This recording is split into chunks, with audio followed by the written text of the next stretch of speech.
Hey everybody, Scout Crafty here again. It's Wednesday and I'm going to try something new for this month. I'm going to try and keep all my videos under 10 minutes. That's going to be a challenge, and I'm going to try and cram in the same amount of information but with less chit-chat and whatnot just for this month, see what we can do.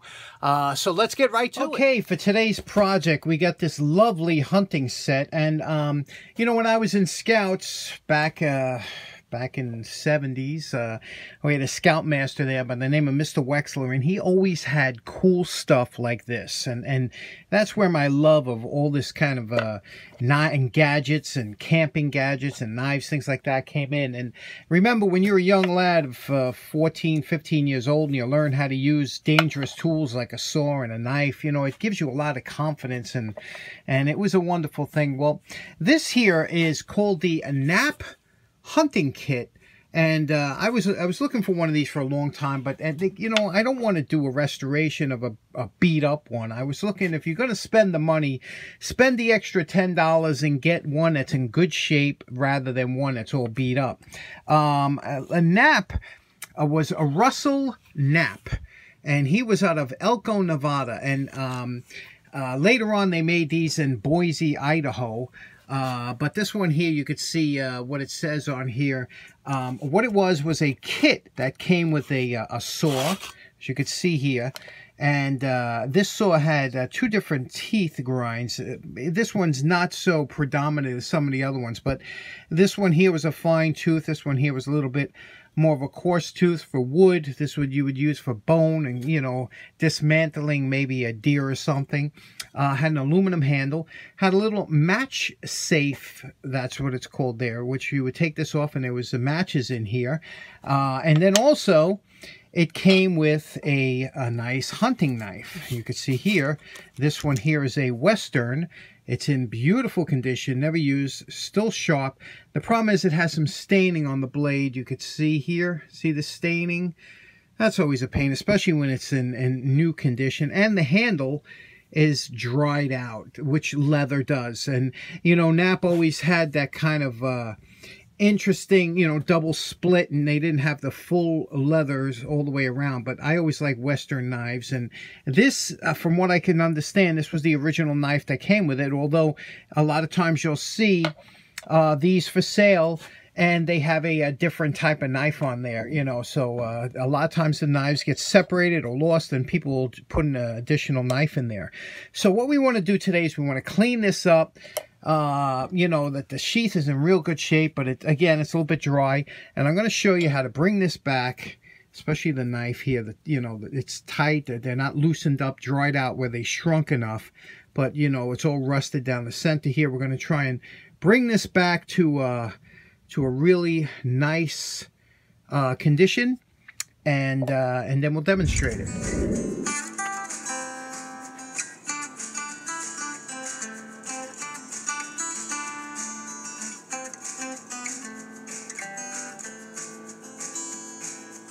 Okay, we used the fiber wheel just to see where we stand with this knife, and you can see we got a lot of the staining, but unfortunately we're left with some pits, you know, especially on this side here. You could see some minor pitting.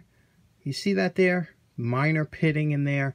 Now you could just leave this, that's fine. I mean, it's stain free, but I'm going to try and take this out. You know, it's always good practice anyway to use. And you got to be careful because you don't want to lose this line, these contours. The back here, you can see these are aluminum. And what happens is many times if they're banged on or something, you know, you can see the dents. So we're going to have to fix that up. I always like to make that nice. Same thing with around here. You'll see these little chips and things. So we're trying to make it nice. And of course, over here, there's, you know, that rust and that's on the tang of the knife. So let's end over here. So we're going to get to it.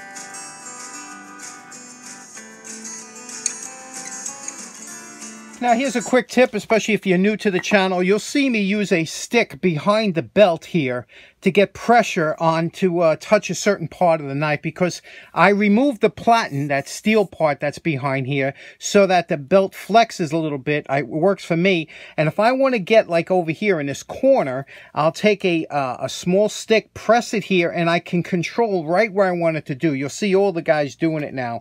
But one thing I want to tell you is, if you're going to use the stick method, and you take any kind of stick you can use, but don't have a sharp edge on your stick here. You see how I ground? All you have to do is take it like this, grind it down, you know, sand it down, smooth it to make a convex. And the reason that is because where the belt joins, you see the belt has a seam in it right here, and there's tape on the back. And you don't want to use a sharp edge and rip that tape up. You'll destroy your belt. So always try on your platen stick to have it curved, so that you'll see me over here, it doesn't affect the tape. You know, it's smooth. So round off the edges here. You can still have a flat spot in the middle, but round off the edges so you don't abrade that little piece of tape.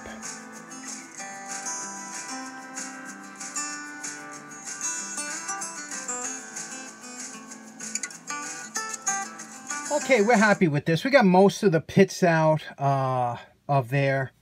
And you could see here, it's nice and smooth, still sharp. Now here, what we did with the back, remember the back here was all screwed up, and now look at that, huh? It's like a brand new pommel. What's that called? Anyway, now you see what we did here? We did a light sanding on here to take off any dirt or whatever. Now we have to seal this up and get it to where it looks nice. And what we're going to do, what would you use on leather? And that is shoe polish. Yes, this is from that purchase I made the other day, when this was 69 cents. So I guess that's pretty old. Kiwi, one of my favorite brands of shoe polish. And this is neutral. And neutral, if you can see here, look at this. They even have a rag in there, which, let me smell this. Hold on. Oh, I love the smell of shoe polish. Anyway, no sense in not using the rag that was in there, right? We take a little neutral shoe polish, and we're going to buff that in, okay? Now, I'm going to show you a little trick here.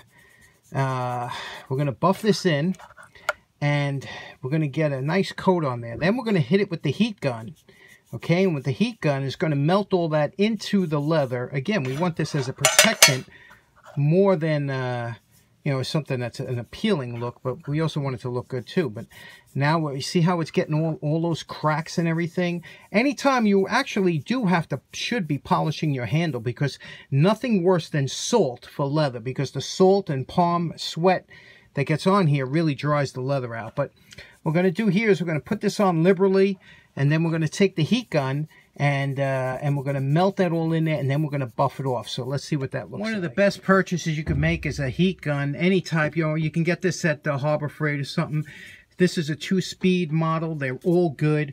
They're great for heat shrink, tubing, things like that. So we're going to hit this with the heat gun, and you'll see that should melt in there. Okay, when you hit it with the heat gun, you'll see it gets real shiny as it turns to liquid, and you see it's absorbing in there, and that's what you want.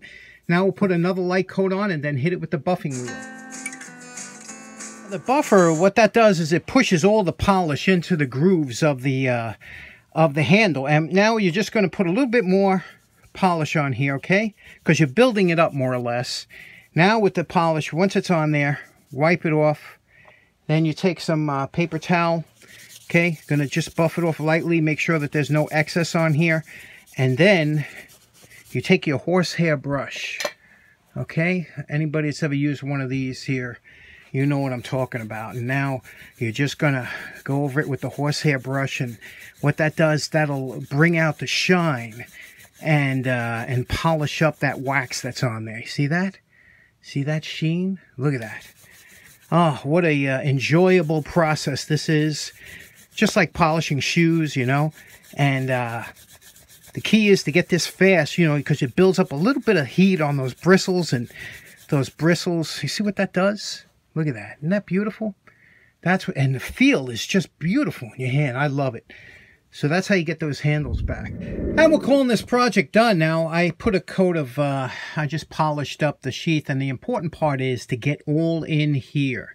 into the threads, because the threads are what dry out and rot out and separate. So always keep polish in your threads, and really press it in there. So the sheath is good.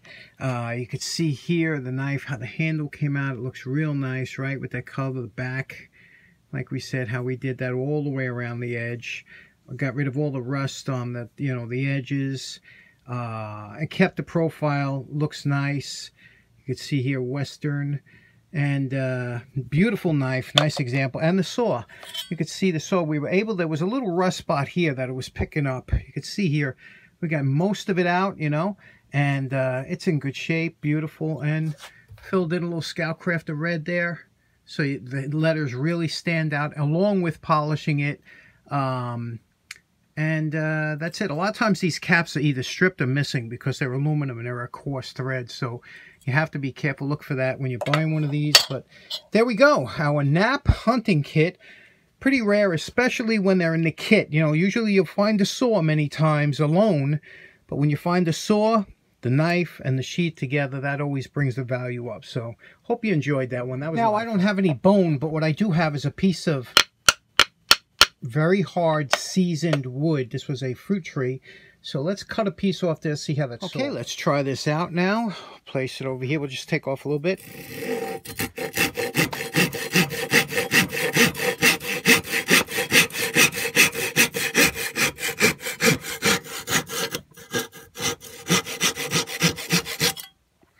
There you go. It cuts well. Nice sharp, and that is a very hard wood. Let's test this out. I have a, this is a piece of paper. We'll try and see. Now, I don't keep my knives super sharp, but I like to keep them sharp enough that they will cut through, something like that. One last thing about this kit is I do not store this kit like this. I always, this is just me, I take the knife out, and I will take the saw out, and I will wrap it into a cardboard. I'll just place it in a cardboard and keep these all together, but wrap separately, because leather, it's never good to keep your knife in a leather sheath, because leather does retain moisture and that's what causes the rust. Okay, in closing, hope you enjoyed this one. Ran a little late again. I'll be cutting it down. Anyway, thanks so much. Take care. Have a nice day. Bye-bye.